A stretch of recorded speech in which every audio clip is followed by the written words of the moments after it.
요셉은 17세의 나이로 애굽의 노예로 팔려갔습니다. 오늘 본문의 첫 절의 말씀 보았지만 그 애굽에 간 요셉은요, 그 애굽 왕의 친위대장, 경호대장입니다. 오늘날 말하면 친위대장 그 보디발의 가정의 노예로 종으로 팔려가게 되었습니다. 요셉은 알다시피 야곱의 아들 중에 11번째 아들입니다. 야곱의 사랑을 참 많이 받았어요. 근데 형들은 늘 요셉을 시기했습니다. 자기의 꿈 이야기 뿐만 아니라 아버지가 특별히 요셉을 사랑하는 그 마음 때문에 많은 시기 가운데 홀로 있는 그 요셉을 그만 이 아라비아 상인들에게 팔아넘깁니다. 팔아넘김으로 요셉은 오늘 본문도 보았지만 그곳에 가서 그는 종살이를 하게 됩니다. 참 억울하게 종생활을 하게 되죠.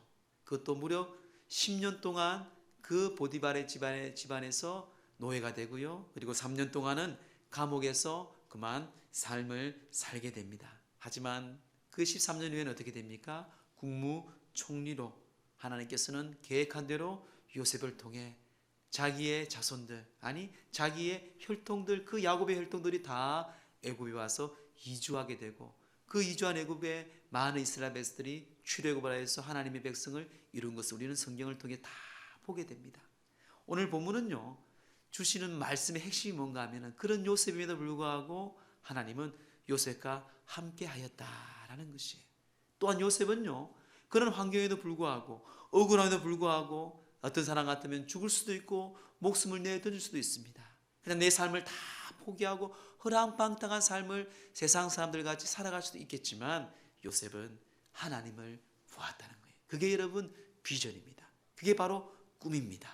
오늘 그래서 이 주신 말씀은요, 하나님과 함께 하신 그 요셉을 통해서 우리가 말씀을 드리고자 합니다. 여러분, 우리가 사순절을 보냅니다. 이 사순절을 보내면서 우리가 주님과 함께 동행한다는 것은요, 참 복된 길이에요. 십자가를 묵상하고 나를 위해 죽으신 예수 그리스도를 내가 알고 그분과 함께 동행하는 삶은요, 우리에게 꼭 필요한 예수님의 믿는 사람들의 삶입니다. 그래서 우리 그 삶의 복음의 전도자인 길모 목사님은요, 이런 말을 우리에게 남겼습니다. 예수 믿는 것은 위대한 일입니다. 그러나 예수 믿는 것보다 더 위대한 일이 있습니다. 그것은 그 예수님과 동행하는 일입니다. 여러분, 예수 믿는 거 중요해요. 내가 직분 받는 거, 목사, 장로, 권사, 그것도 중요할 수 있어요. 그걸 통해서 믿음이 생기고 성장하거든요. 근데 더 중요한 것은요, 그 예수님, 우리가 믿는 예수님과 동행하는 삶입니다. 그 삶은요, 사람들이 알아요. 여러분, 남편을 잘 만나면 그 여인이 야 하고 알아요. 나타나잖아요. 반대로 아내를 잘 만나면 마찬가지. 예수를 만났으면 알게 돼 있는 거예요. 예수님과 동행하면 여러분들의 은행과 행동과 향기가 다 예수 그리스도에서 역사하신다는 것이에요. 자, 그러면 이 사순절을 보내면서 여러분들이 하나님과 함께 하심으로, 여호와께서 함께 하심으로 받은 이 요셉의 복을 오늘 나누고자 합니다. 첫 번째는요, 행하는 모든 일에 형통함을 누리게 된다고 성경은 말씀합니다. 하나님과 함께하는 자, 예수님과 함께 동행하는 자들은요, 행하는 모든 일에 형통하다. 자, 우리 2절 말씀 함께 합독합니다. 시작. 여호와께서 요셉과 함께 하심으로 그가 형통한 자가 되어. 자, 요셉은요, 오늘날 말하면은 정말 볼품없는, 정말 거지 중에 또한 종 중에 노비입니다. 노비. 아무 희망이 없습니다. 희망이 없는 사람이에요, 여러분. 그렇게 보시면 돼요. 그런데 오늘 말씀 보니까요, 형통이라는 단어를 씁니다. 자, 그가 형통한 자다. 형통이란 무엇입니까? 이 형통은요, 히브리어로 보면은 이 마젤리아흐입니다. 마젤리아흐. 이 마젤리아흐라는 이 말은요, 일이 잘 풀리는 자, 번성하는 자, 즉 오늘 성경에 말하는 이 마젤리아흐는요, 요셉뿐만 아니라 주위 사람들까지 형통하게 만드는 자다라는 이 뜻이 담겨 있어요. 엄청난 뜻입니다. 그런데 이 형통은 어디서 옵니까? 서울대 나왔다고요? 큰 집 좋은 차 탄다고요? 그 형통이 아니에요. 그는 세상이 말하는 형통이에요. 종교 생활하는 형통이에요. 믿음 생활의 형통은 하나님이 함께하는 자예요. 할렐루야. 여러분 바꾸세요. 믿음의 방향을 바뀌어야 돼요. 그렇게 바꾸지 않으니까 계속 내 생각, 내 경험 속에서 하나님을 믿고 사람들에게 그런 영향력을 끼치게 되는 거예요. 그러면 첫 단추를 다시 바꿔야 돼요, 여러분. 여러분들이 생각하는 믿음 생활이 뭔지, 형통이 뭔지, 세상의 성공이 뭔지, 세상의 기준과 종교의 기준이 아니라 살아계신 하나님의 말씀의 음성의 기준으로 우리는 바꿔야 돼요. 그렇지 아니하면 뭔가 열심히 살지만 여러분 주님 앞에 섰을 때 어떤 마음이겠습니까? 저도 마찬가지예요. 목사로서 이 은성교회에 주님 앞에 목자로서 참 목자인지 거짓 목자인지 참 말씀을 전했는지 사람들의 귀에 좋은 말만 전했는지 싹군 같지 않는 늘 긴장하며 기도하고 있습니다. 여러분 오늘 성경은요 하나님과 함께 하심으로 그는 형통하였다고 합니다. 오늘 성경은 이 말씀이 한절 이 말씀뿐만 아닙니다. 오늘 2절 말씀 보세요. 다시 한번 2절 말씀 보면 여호와께서 요셉과 함께 하심으로 그가 형통한 자가 되었다고 하고요. 3절 말씀에도 여호와께서 그와 함께 하심을 보며 그의 범사에 형통하게 하심을 그 보디발이 보았더라고 말합니다. 또한 23절에 그가 억울하게 감옥에 들어갔을 때 간수들이 얘기합니다. 여호와께서 요셉과 함께 하심이라 여호와께서 그를 범사에 형통케 하셨더라. 범사의 형통, 영혼이 중요해요. 영혼이. 하나님이 함께하는 환경이 중요하지 않아요, 여러분. 내 영혼이 잘된 같이 내가 범사에 잘되고 강건하기를 원하노라. 요한 3서 말씀 우리가 너무나 잘 알잖아요. 영혼이 잘된 영혼이 잘된다는 것은 무엇입니까? 하나님이 나와 함께하는 거예요. 내가 하나님을 바르게 잘 믿고 주님의 뜻대로 삶을 살아가는 사람이 그 영혼이 잘 되는 거예요. 그러면 범사가 잘 되고 강건해지는 거예요. 신약이든 구약이든 오늘날 시대든 여러분 여호와께서 함께 하심으로 그가 행하는 모든 일이 형통함을 누리게 되었습니다. 하나님과 함께하는 것이 최고의 복입니다. 환난을 당할 수도 있어요. 예수님과 함께 배를 타고 있지만 그 주무시는 예수님 앞에서도 우리는 환난을 당합니다. 폭풍이 와요. 그런 환난과 폭풍이 중요하지 않습니다. 우리 주님과 함께 있느냐, 우리 주님만을 바라보느냐, 이게 우리는 믿는 백성으로서 중요하다는 것이에요. 그래서 예수님께서는 세상에 환난을 당하나 담대하라고 말씀합니다. 요한복음 16장 4임 3절에 이것을 너희에게 이르는 것은 너희로 내 마음 내 안에 평안을 누리게 하려 함이라. 세상에서 너희는 환난을 당하나 담대하라. 내가 세상을 이겼노라. 하나님은요 당신의 백성을 결코 모른다고 버리지 아니하십니다. 절대로 버리지 않아요. 세상 사람들이 싫어지면 버립니다. 나에게 유익이 없으면, 나에게 손해가 끼치고 힘들면 버려요. 모든 사람이 그래요. 근데 우리 하나님은요 절대로 버리지 않습니다. 아니 내가 너와 함께 한다고 말씀합니다. 우리 이사야 43장 2절 말씀 참 제가 좋아하는 말씀이에요. 우리 함께 합독할까요? 시작. 내가 물 가운데로 지날 때에 내가 너와 함께 할 것이라. 강을 건널 때에 물이 너를 침몰하지 못할 것이며 내가 불 가운데로 지날 때에 타지도 아니할 것이요 불꽃이 너를 사르지도 못하리니. 예. 아멘. 여러분 강을 건너야 돼요. 불꽃이 우리를 위협합니다. 이게 없는 게 아니에요. 하나님이 이렇게 말씀 주면서 너희들이 그런 고난을 당할 거다. 광야 길을 가기도 하고 바다를 건너기도 하고. 그런데 그게 중요하지 않아. 내가 너와 함께해서 그 물이 너를 침몰하지 못하고 그 물이 너를 사르지도 못하리라. 할렐루야. 뭐 때문에요? 하나님이 나와 함께하기 때문에. 요셉은요 그런 하나님의 앞에 믿음이 있었어요. 하나님이 나와 함께 하시고 하나님 주시는 그 믿음, 그 그 신뢰. 그래서 늘 하나님의 뜻을 바라보고 그 말씀에 순종하며 삶을 살았습니다. 현대 리더십의 선구자인 존 맥스웰은요, 순종의 역설적인 축복에 대해서 우리에게 이 6가지를 말하고 있습니다. 첫째는요, 당신이 적절한 상황에 있을지라도 순종해보라. 둘째는 당신에게 문제가 많더라도 하나님의 말씀에 순종해보라. 당신의 격려받지 못하고 있을지라도 순종해봐라.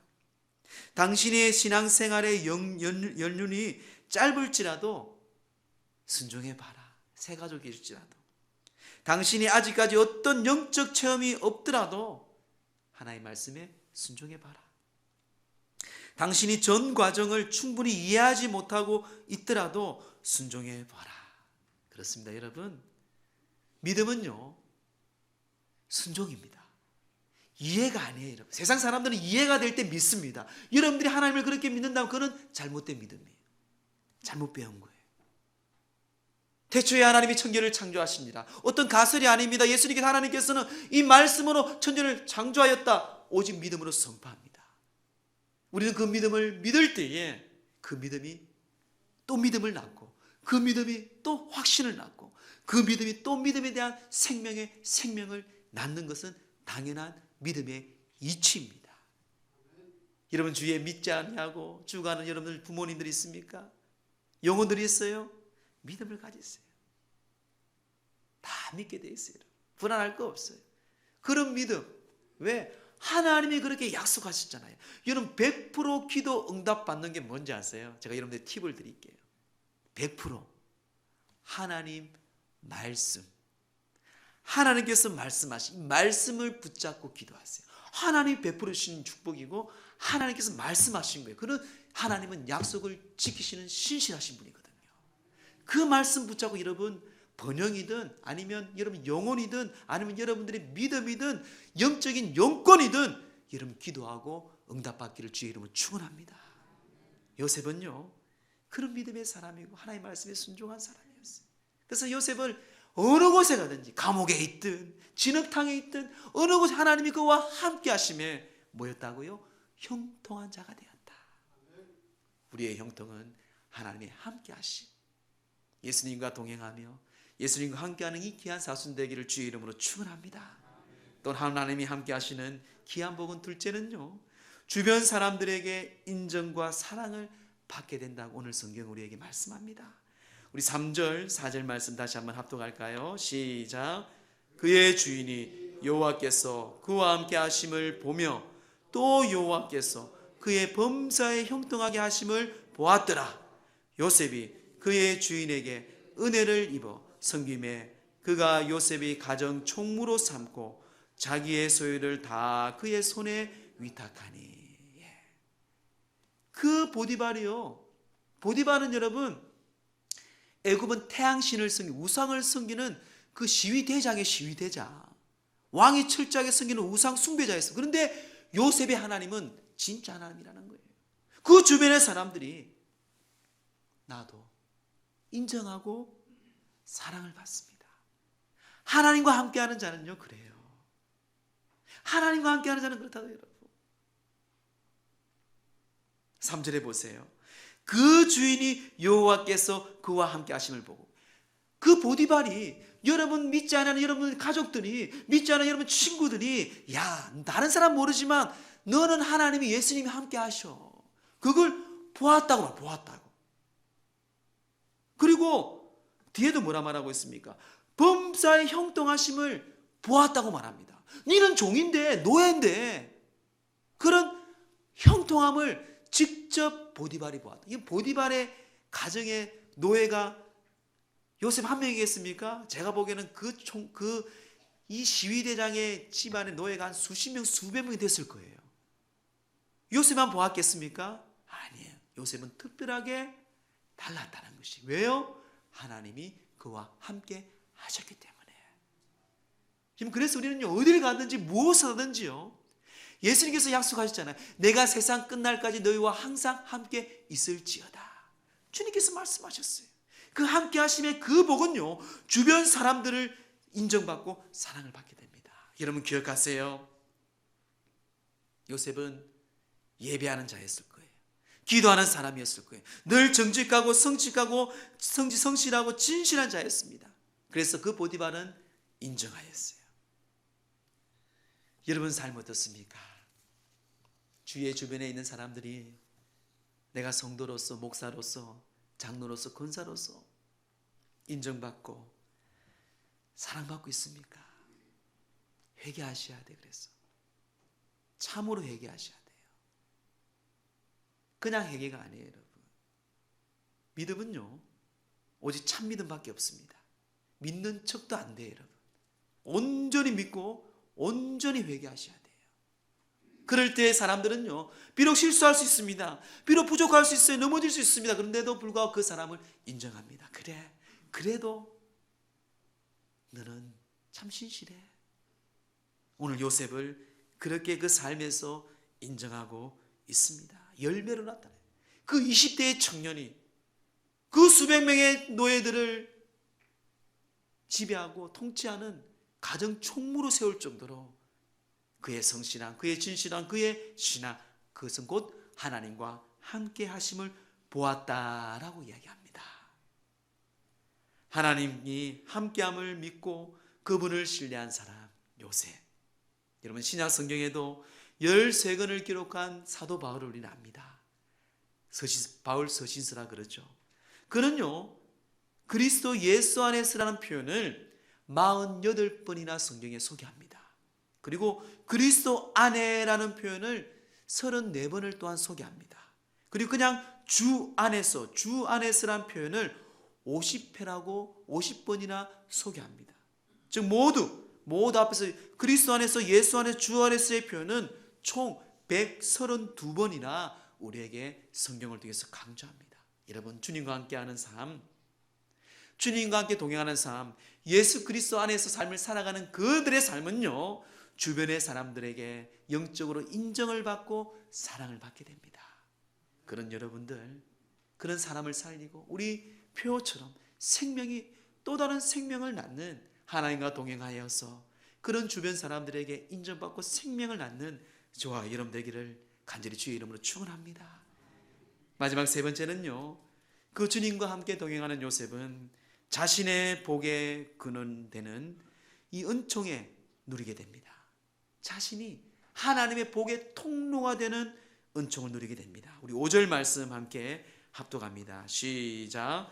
그가 요셉에게 자기의 집과 그의 모든 소유물을 주관하게 한 여호와께서 요셉을 위하여 그 애굽 사람의 집에 복을 내리므로 여호와의 복이 그의 집과 밭에 있는 모든 소유에 미친지라. 아멘. 야, 대단하죠, 여러분. 그가 뭐 능력이 있습니까? 하나도 뭐가 없어요. 그런데요, 오늘 성경 말씀을 정확하게 계속 한번 묵상해 보세요. 그가 보디발이 요셉에게 이제 너무 성실하고 하나님이 함께하는 걸 보고, 그 형통하는 걸 보고 그에게 모든 걸 맡겨버립니다. 그러니까 요셉이 통치하고 요셉이 터치하고 요셉이 통제하는 그곳에 하나님께서 복을 주는 거예요. 너를 통해서 복을 주는 겁니다. 너를 통해서 너가 만지고 너가 선포하고 너가 통치하는 그 모든 영역 가운데 그 사람들뿐만 아니라 그 집의 물질, 밭에 있는 모든 소유, 즉 물질까지 하나님께서는 그에게 복을 주신다는 것이에요. 이게 하나님의 복의 순서예요, 여러분. 물질이 먼저 아닙니다. 영혼이 먼저, 영혼이. 그럼 나중에 주는 거예요, 나중에. 자신을 통해 복의 통로, 복의 근원, 얼마나 감사할 일입니까? 이런 문제는요, 나 한 사람에 달려 있어요.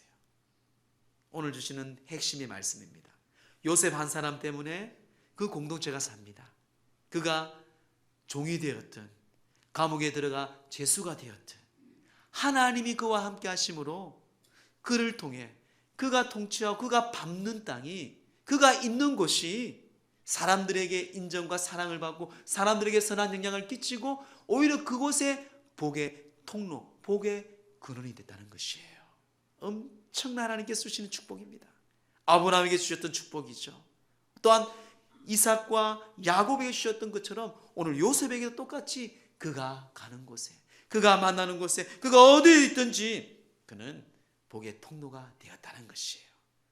사랑하는 성도들, 여러분들의 모습 어떻습니까? 여러분들이 가는 곳이, 있는 곳이 문제를 일으키는 사람이 아니 복의 통로, 복의 근원이 하나님을 통해 여러분들이 쓰임받기를 간절히 주의 이름으로 축원합니다. 여러분들의 가정도 마찬가지, 여러분 자녀들도 마찬가지입니다. 그러기 위해서 우리는 예수님을 잘 믿어야 돼요.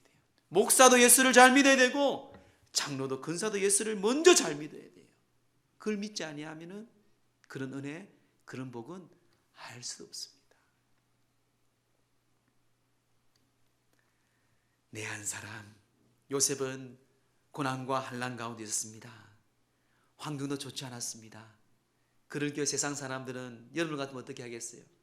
야, 네가 믿는 하나님이 어디 있어? 오늘 교동문처럼 집에 가서 교동문 한번 10번 읽어보세요. 네가 있는 하나님이 어디 있어? 막 대듭니다. 요셉은 충분히 그러고도 남을 거예요. 여러분, 할 말 없을 거예요. 여러분, 사람들이 그렇게 쉽게 판단하지 마세요. 우리 믿는 사람들, 왜 저 집안은 저렇게 가난할까? 왜 저 집안은 저렇게 병이 많을까? 왜 저 사람은 저렇게 저럴까? 이럴까? 그게 여러분들에게 오히려 화가 될 수가 있어요. 하나님의 다 뜻이 있어요. 여러분 살아온 인생을 자신 안 보세요. 자신을. 여러분들이 그렇게 잘난 게 있어요? 없어요. 저도 마찬가지예요. 다 하나님의 은혜고 그 지나온 세월을 볼 때 이 하나님의 뜻이 있었고 계획이 있는 거예요. 그래서 오늘 내가 어떤 삶을 살아가야 할지, 그 참 믿음을 붙잡고 참 하나님의 뜻을 붙잡고 살아가는 요셉과 같은 하나님과 동행하는 삶이 중요한 거예요. 믿음이 중요한 거예요. 여러분, 예수님 그 제자들이요, 날 때부터 소경이 된 환자를 봅니다. 저 집안이 우리 한국말로 하면 저 집구석이죠. 엉망이죠. 그 날 때부터 소경인 저 소경을 보고 예수님께 물어요. 요한복음 9장 2절의 말씀 보세요. 예수님, 이 사람이 소경으로 난 것이 누구 죄 때문입니까? 자신입니까? 그의 부모입니까? 이게 일반 사람들의 모습이에요. 믿음이 없는 우리 성도들의 모습이에요. 남 이야기, 남 교회 이야기, 남 가정 이야기 참 잘해요. 여러분. 어리석은 짓이에요. 어리석은 짓. 말하면 하면 그 예수님께서는 요한복음 9장 3절에 보세요. 이 사람이나 그 부모가 죄를 범한 것이 아니라 그에게서 하나님의 하시는 일을 나타내고자 하심이라. 여러분, 하나님은요 절대로 실수하지 아니하세요. 실수하지 못해. 다 하나님의 뜻이 있습니다. 다 하나님의 계획이 있어요. 그것을 내가 믿음으로 받고 여러분, 하나님의 뜻 가운데 하나님과 함께 동행하는 게 중요한 거예요. 하나님과 함께하는 게 중요한 거예요. 그러면 하나님은 그 믿음 보시고 그가 가는 곳에 어떤 상황과 어떤 환경, 어떤 어려움이 있을지라도 하나님은요 그를 통해 역사하신다는 것이에요. 근데 사람들은 늘 생각이 너무 편협합니다. 자신의 경험, 자신의 지식, 자신이 알고 있는 그런 안목, 참 어리석기도 하고 어린아이 같습니다. 기도해 줘야 돼요. 그런 목사가 있으면 기도해 주세요. 그런 어린아이 같은 장로가 있으면 기도해 주세요. 권사가 있으면 기도하고 불쌍히 여기세요. 그게 믿음이 충만하고 하나님과 함께하는 삶의 삶이에요. 예수님이 그렇게 하셨어요. 말씀을 정리합니다. 세상을 살아가면서 고난이 있습니다. 아픔도 있어요. 그리고 고통도 있습니다. 하지만 그 고통과 고난 가운데 우리가 예수님을 찾고 그 예수님을 통해서 예수의 흔적을 남기는 것이 바울의 고백처럼 우리들의 삶입니다. 그는 더 큰 복을 누리고요, 더 큰 세상의 환난에도 이길 수 있는 믿음을 가질 수 있기 때문에 그렇습니다.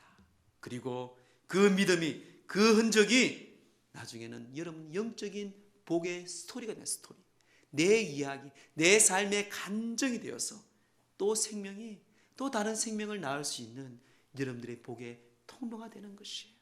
목사는 목사의 그 직분의 자리에서 통로가 있고요, 장로는, 권사는, 또 우리 모든 성도는 여러분들의 주어진 그 자리에서 통로가 있습니다. 이 사순절을 보내면서 하나님과 함께 하심으로 요셉에게 주셨던 형통함의 정의를 다시 한번 마음에 새기시고요, 또 하나님께서 함께 하심으로 그 주변의 사람들에게 인정을 받고 사랑을 받는 그리스도인들 되시고요.